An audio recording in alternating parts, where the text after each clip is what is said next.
Hello guys, আসসালামু আলাইকুম। আপনারা সবাই ভালো আছেন? আশা করি আমিও ভালো আছি। আমি আপনাদের সাথে আসছি একটু আমড়া ভর্তা নিয়ে। গ্রামের বাড়িতে বেড়াতে গেলাম, নিয়ে আসলাম আমড়া। আমার দেবরে, ছোট দেবরে আমড়া পেড়ে দিয়েছে গাছের থেকে। সেই আমড়া এখন আমরা ভর্তা বানাচ্ছি। আমড়াগুলো প্রথমে ভালোভাবে ধুয়ে নিলাম, ধুয়ে নিয়ে এখন আমি কেটে নিচ্ছি। কেটে নেওয়ার পর আমরা তো সবসময় আমরা চার ফালা করে ভর্তা বানিয়ে খাই, কিন্তু এখন আমি ভর্তা বানাচ্ছি। কেটে আমড়াটা ভালোভাবে মেশিন দিয়ে ধুয়ে নিলাম, ধুয়ে এখন মেশিন দিয়ে ঘষে ঘষে আমরা আমড়াগুলো ভর্তা বানাচ্ছি। সেই আমড়াগুলো খেতে খুব স্বাদ, সেমের মতন ভর্তা। দেখেন কি মিশন হয়েছে, মিশিনি ভর্তা হচ্ছে। এখন ভর্তাগুলো করে এখন আমরা কাঁচামরিচ আমি আগেই কিছু কুচি করে নিয়েছি, কিন্তু আবারও পরে কুচি করে নেব। আমড়াগুলো আমার পুরাই শেষ হয়ে গেল।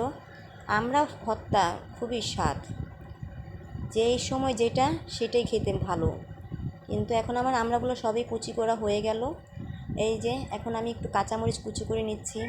আপনি শুকনো লঙ্কাও দিতে পারেন, এমনিতে কাঁচামরিচও দিতে পারেন। একটু আমি সামান্য লবণ দিয়েছি, আবার একটু চিনি দিলাম।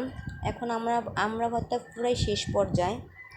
আমার ছেলে তো ওকে আর কী বলবো, আমড়া ভর্তার জন্য খুবই টেস্টের জন্য বসে রয়েছে, কখন বানাবো আর কখন খাবে।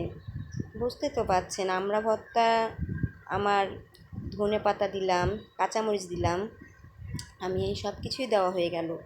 এখন আমার মিক্স করা বাকি।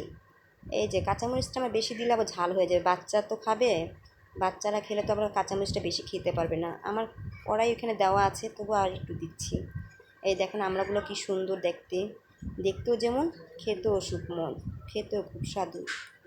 এই যে হয়ে গেছে, এখন আমি আমড়াটা সব একসাথে মিক্স করে নিচ্ছি। মিক্স করার পরে আমি বানিয়ে ফেলছি। এখন দেখেন আরেকটু সময় লাগবে, বেশি সময় না, অল্প সময়। অল্প সময়ের ভিতরে মুখের সুস্বাদু লেগে থাকে।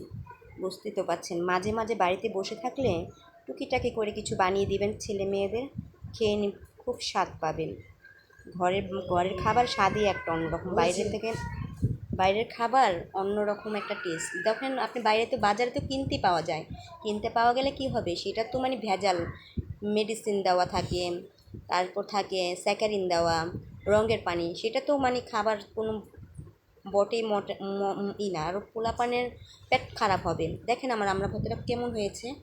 এখন আমার পোলা বুঝি, এই যে আমার ছেলে খেয়ে নিচ্ছে, এখন আমার ছেলে আবার একটু খাচ্ছে। এখন দেখেন কি কেমন হয়েছে মাহিম, খুব স্বাদ হয়েছে, ঠিক আছে।